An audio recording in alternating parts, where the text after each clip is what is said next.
Today in the news, Nvidia's plans are changing and we're getting closer to some Zen 4. What's up guys, I'm Snows, and this is your boot sequence.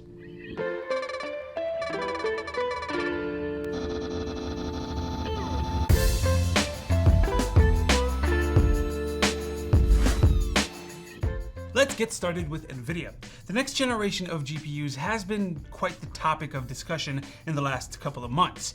We heard that Nvidia has a monster of a GPU that was tested with a 800-watt TDP, and that AMD has an RDNA 3 model that is way bigger than expected with 2 graphics chiplets, something that we previously thought wasn't in the cards for AMD.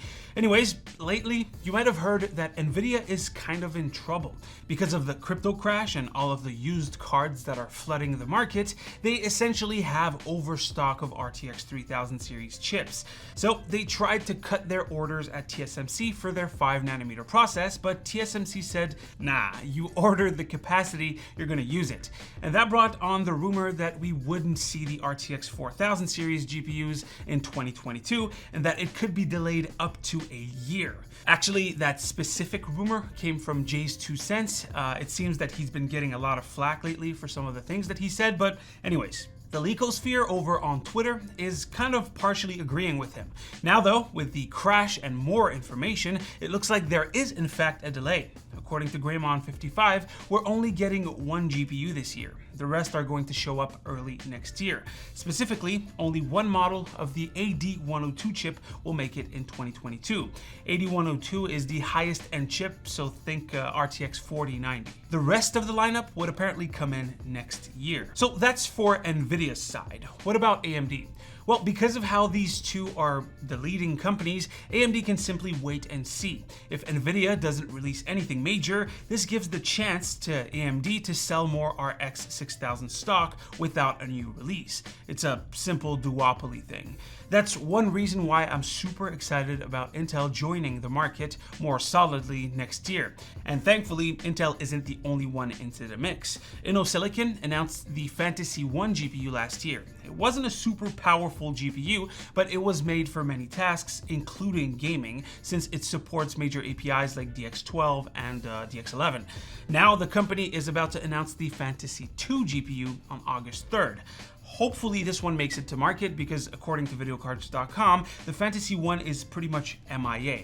The future looks bright and it's definitely going to be an interesting couple of years with all of those GPU makers. What are your thoughts on this? Let me know down below.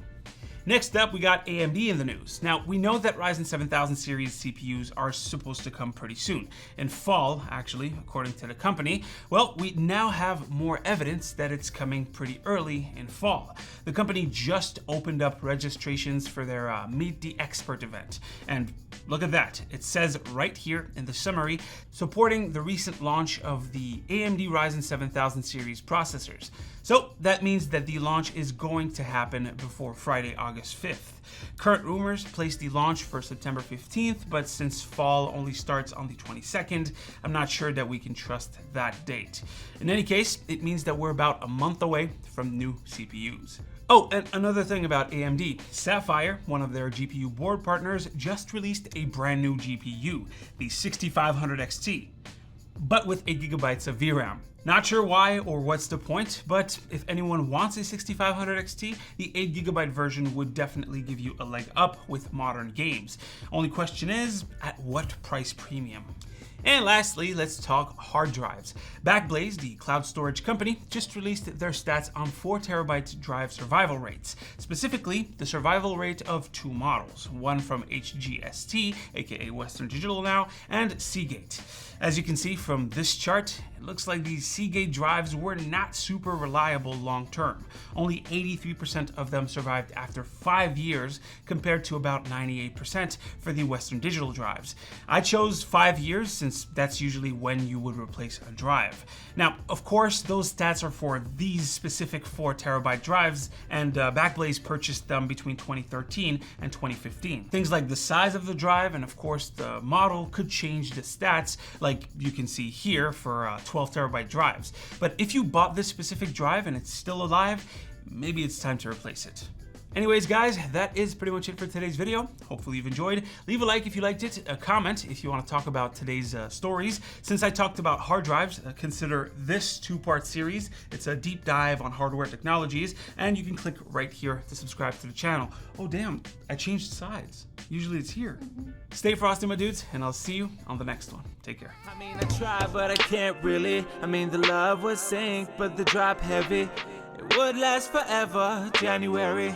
I kind of expected it to be sturdy. I mean, we did Netflix and chill, then I